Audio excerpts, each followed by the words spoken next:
बच्चों good morning.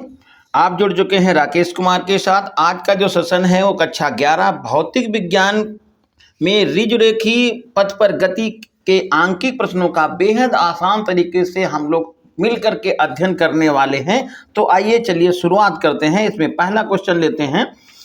सीधे राजमार्ग पर कोई कार 126 किलोमीटर प्रति घंटे की चाल से चल रही है। इसे 200 मीटर की दूरी पर रोक दिया जाता है। कार में मंदन एक समान मानते हुए इसका मान बताइए। मंदन का मान आपको बताना है तथा कार को रुकने में कितना समय लगेगा। तो देखिए, कार की जो प्रारंभिक स्पीड है वो कितनी है? 126 किलोमीटर प्रति घंटा। तो यहाँ पर आप लिख सकते हैं u is equal to 126 kilometre प्रति घंटा।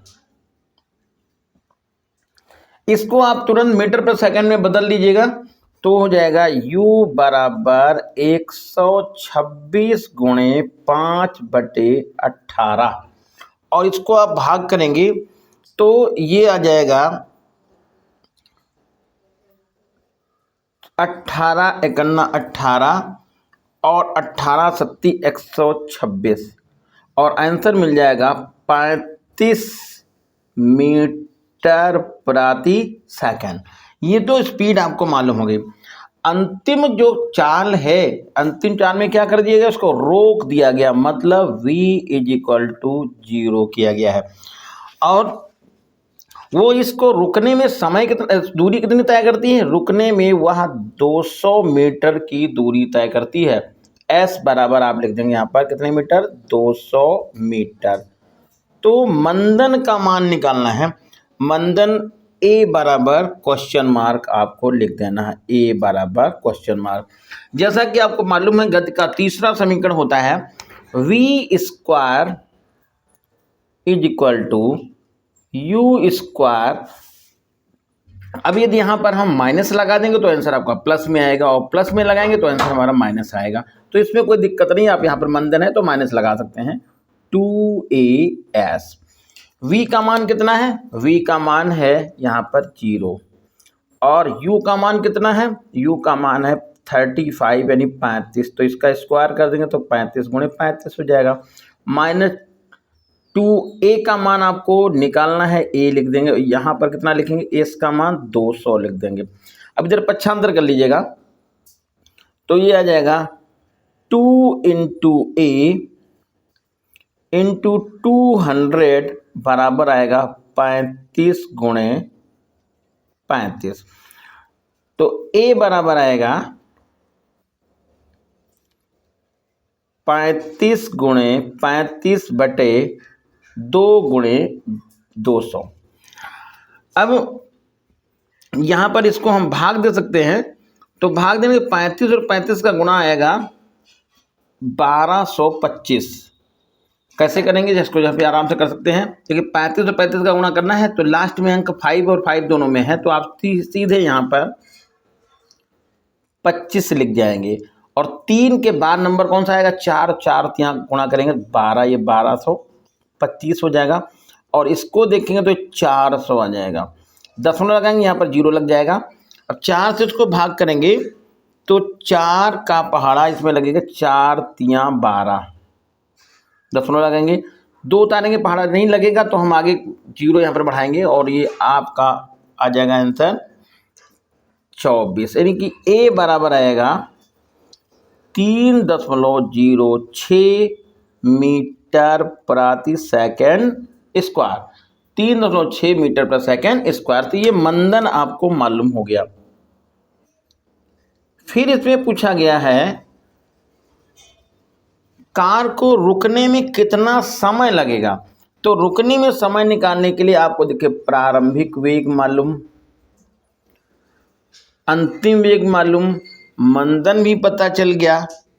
तो फार्मूला हम लगा देंगे v बराबर u प्लस at। लेकिन मंदन लग रहा है तो यहाँ पर आप क्या करेंगे? माइनस लिख देंगे। v की जगह पे कितना लिखेंगे? 0 लिखेंगे। u का मान कितना लिखेंगे? u का मान लिखेंगे 35 और यहाँ पर माइनस लगाइए और a का मान आप लिखिएगा 3.06 और यहाँ पर लिख लीजिए टाइम t। तो t बराबर हो जाएगा t बराबर 35/3.06। इसको यदि भाग करेंगे तो हमारा ये आंसर मिल जाएगा 11.4 सेकेंड।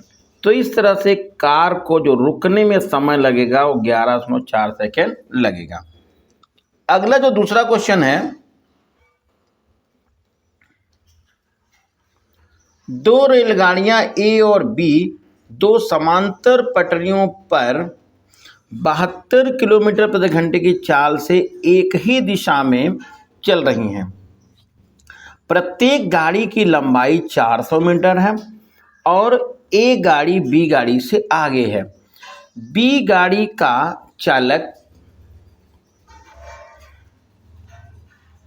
ए से आगे निकलना चाहता है तथा अपनी गाड़ी को 1 मीटर प्रति सेकंड स्क्वायर के त्वरण से त्वरित कर देता है, तो वह 50 सेकंड में बाद बी गाड़ी को पार कर ले जाता है। दोनों गाड़ियों की आरंभिक दूरी कितनी है वो आपको यहाँ पर निकालना है।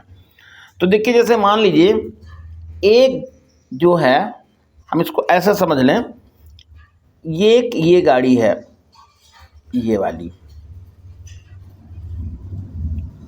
इसको हम मान लें कि ये जो है, और ए गाड़ी बी गाड़ी के आगे है, नहीं ए गाड़ी यहाँ पर है, ये इसको हम बी गाड़ी बोल देते हैं, और यहाँ पर है ये ए गाड़ी। ऐसे ये गाड़ी हो गई, ए हो गई। दोनों एक ही दिशा में जा रही हैं, ऐसे ऐसे दोनों जा रही हैं। दोनों की जो स्पीड है वो बराबर है 72 किलोमीटर प्रति घंटा और दोनों एक ही दिशा में जा रही हैं।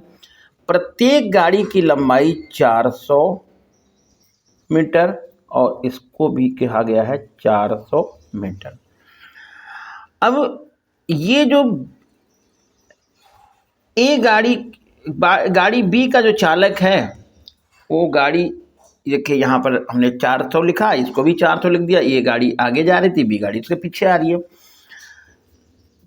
बी गाड़ी का चालक इसको पार करना चाहता है, यानी इसके आगे निकलना चाहता है, तो ये इसको अपनी स्पीड को बढ़ाना पड़ेगा। यानी इसने क्या किया है, 1 मीटर प्रति सेकंड स्क्वायर का त्वरण इसमें अपने में लगा दिया है और 50 सेकंड में इसको क्या कर गया, इसने पार कर लिया। तो आपको ये बताना है दोनों गाड़ियों की आरंभिक दूरी कितनी है, जो कि हमने यहाँ x के रूप में मान लिया।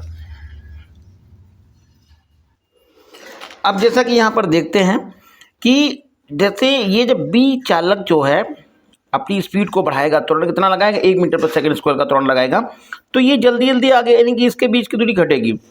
और जब इसको पार करेगा तो देखिए ये वाली दूरी चलनी पड़ेगी x, और साथ में ये वाली दूरी भी चलनी पड़ेगी और साथ में इसको अपनी भी दूरी चलनी पड़ेगी। तो ऐसे इसको समझिएगा, जब ये रेलगाड़ी का, बी रेलगाड़ी का पिछला डिब्बा ए रेलगाड़ी के अगले ड्राइवर के पास नहीं पहुंचेगा, तब जाके ये पूरी ट्रेन इसको पार कर जाएगी। तो इस कितना चलना पड़ेगा, यानी अपनी लंबाई के बराबर बी ट्रेन 400 मीटर चलेगी अपनी लंबाई के बराबर, साथ में x दूरी भी चलेगी, दोनों बीच की जो दूरी थी, और साथ में 400 मीटर की दूरी भी ये तय करेगी। यानी इसका मतलब कह सकते हैं कि बी रेलगाड़ी यदि 50 सेकंड में 400 प्लस x प्लस 400 मीटर की दूरी ये पार कर लेती है, तो वो समझ लीजिए वो उसको पार कर जाएगी। माना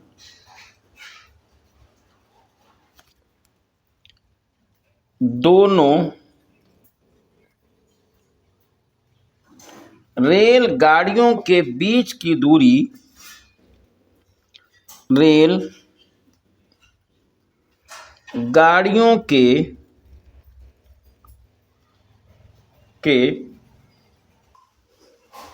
बीच की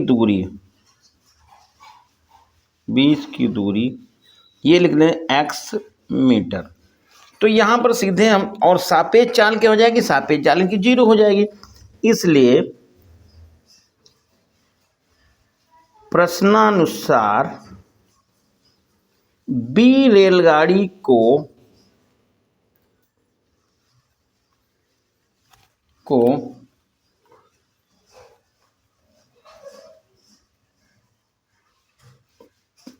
पार करने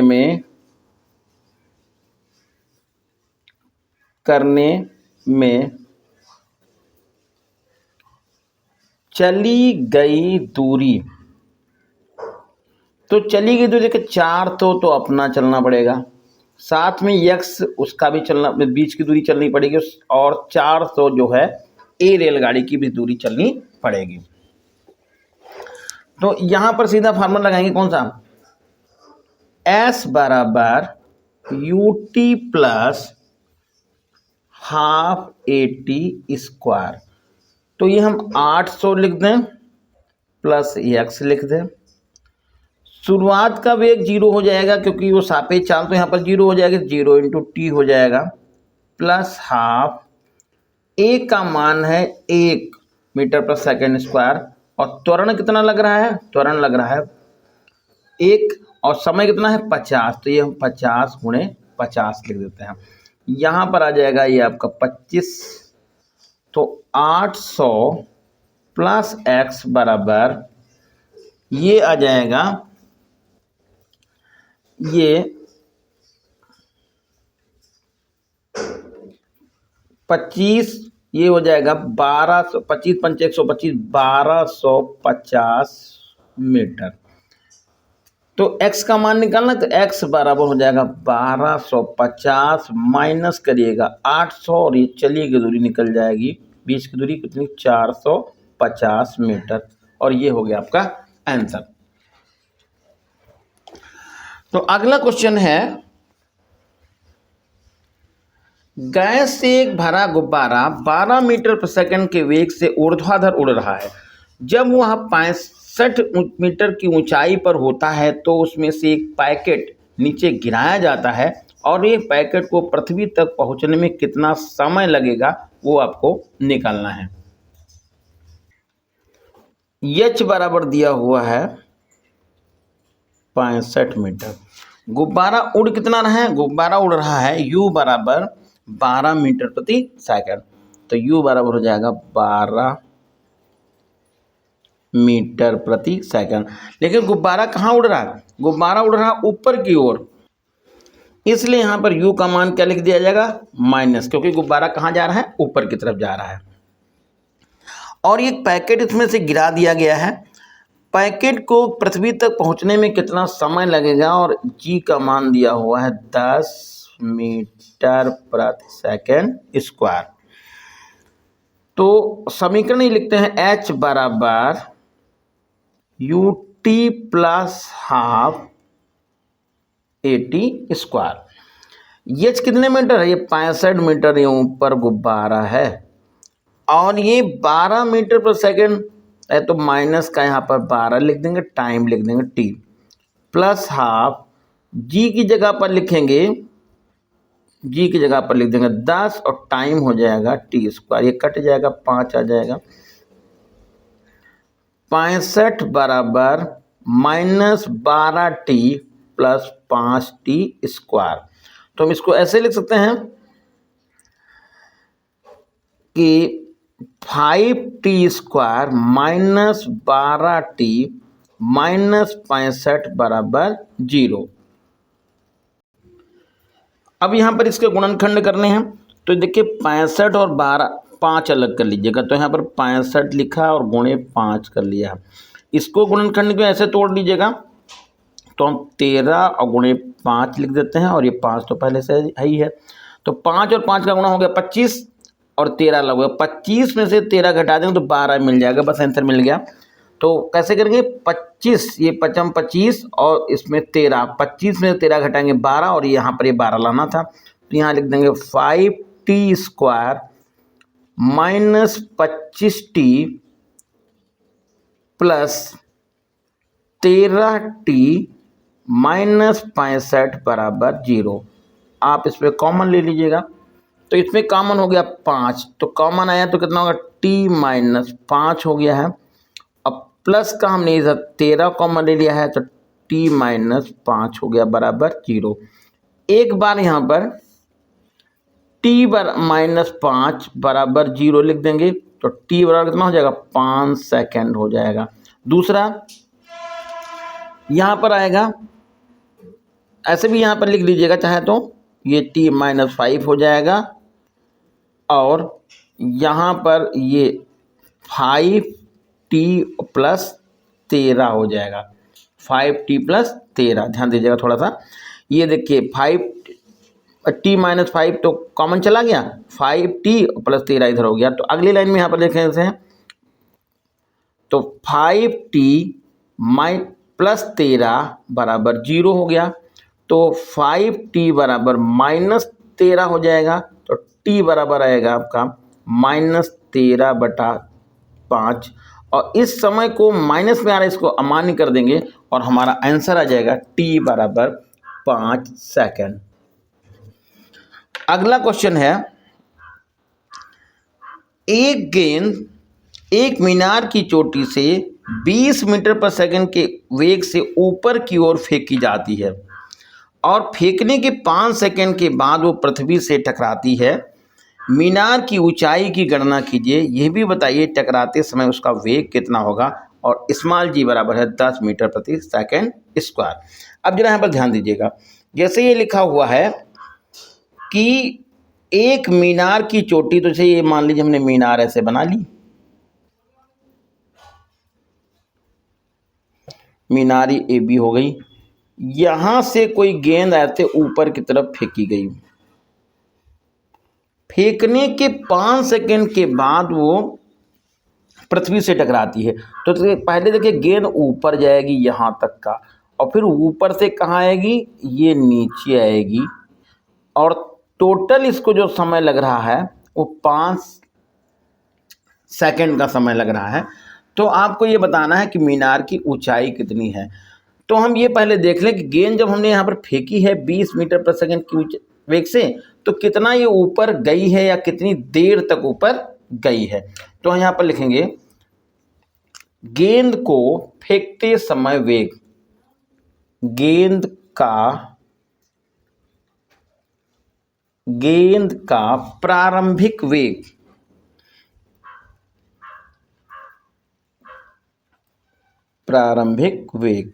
इसको u से जानेंगे, तो u बराबर कितना है, u बराबर हो गया, ये है 20 मीटर प्रति सेकंड। तो अंतिम वेग यानी v बराबर कितना हो जाएगा, 0, और g का मान तुमको 10 दिया ही हुआ है, 10 मीटर पर सेकंड से, और टाइम पता करिए गेंद कितनी देर ऊपर जाएगी। तो गेंद ये लिख सकते हैं v बराबर u minus G T, v0 लिखेगा, और u का मान कितना लिखेगा, u का मान लिखेगा 20, चाहे यहाँ पर t ये हो जाएगा, तो t बराबर हो यानी 10t बराबर हो जाएगा 20 भाग कर दिएगा तो 2 मिल जाएगा, तो t बराबर कितना सेकंड हो गया, 2 सेकंड हो गया। t बराबर कितना सेकंड हो गया, 2 सेकंड। तो 2 सेकंड तक गेंद कहाँ जा रही है, गेंद जा रही है 2 सेकंड तक ऊपर जाई है 2 सेकंड तक के। अब ये कहे हैं कि जब 2 सेकंड तक के ऊपर जाएगी तो ये टोटल यहाँ से यहाँ तक गिरने में उसको समय कितना लगेगा, समय अब टोटल यहाँ ऊपर यहाँ से यहाँ तक का समय हो गया 2 सेकंड, और टोटल समय यहाँ से यहाँ फिर यहाँ से यहाँ तक का समय लगा है 5 सेकंड। तो ऊपर से गिरने में लगा समय निकाल देंगे हैं तो आएगा 3 सेकंड। गेंद को महत्तम ऊंचाई से बोल सकते हैं, महत्तम ऊंचाई से गिरने में लगा समय। तो यहाँ पर 5 में से आप क्या घटाएंगे, 2, और आंसर मिल जाएगा आपका 3 सेकंड। 3 सेकंड इसको गिरने में लगा समय। टी मालूम हो गया 3 सेकंड, और इसका जो शुरुआती वेग हो जाएगा उस कंडीशन में कितना हो जाएगा, 0 हो जाएगा। जी का मान लिख लीजिएगा आप 10, और टाइम पता कर लीजिएगा। तो फार्मूला क्या हो जाएगा, h बराबर ut plus half GT square. तो H हमको पता नहीं है, H ये आपको नहीं मालूम है। U का मान कितना है? U का मान हो जाएगा 0। टाइम कितना दिया हुआ है? 3 सेकंड प्लस हाफ, G की जगह पर 10 लिखेगा और ये हमारे पर T स्क्वायर लिख देंगे, तो ये 5 हो जाएगा। और T का मान कितना है? T का मान 3 है, तो यहाँ पर लिख देंगे H बराबर 0 प्लस 5 और ये हो जाएगा 3 × 3, तो ये आ गया H बराबर आएगा 45 मीटर। यानी 45 मीटर गेंद मैक्सिमम ऊंचाई से गिरी है। अब ये हमें देख लें कि वस्तु कितना ऊपर, या गेंद कितना ऊपर गई थी। तो ये लिखेंगे गेंद मीनार से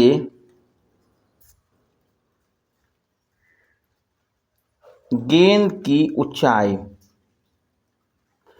तो यहां लिख देंगे V स्क्वायर बराबर U स्क्वायर माइनस 2GH।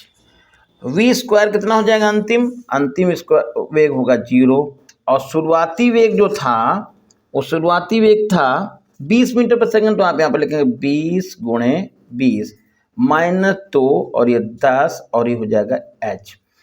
तो ये इधर भेजिए थे यहाँ पर, तो माइनस का 400 हो गया है और बराबर माइनस 20H, ये हटा दीजिएगा और 20 से है तो 20 मीटर।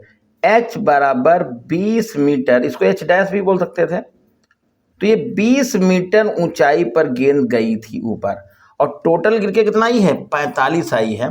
तो अब 45 में से 20 क्या करिए? घटा दीजिएगा, इसलिए मीनार की ऊंचाई बराबर, मीनार की ऊंचाई कितनी हो जाएगी?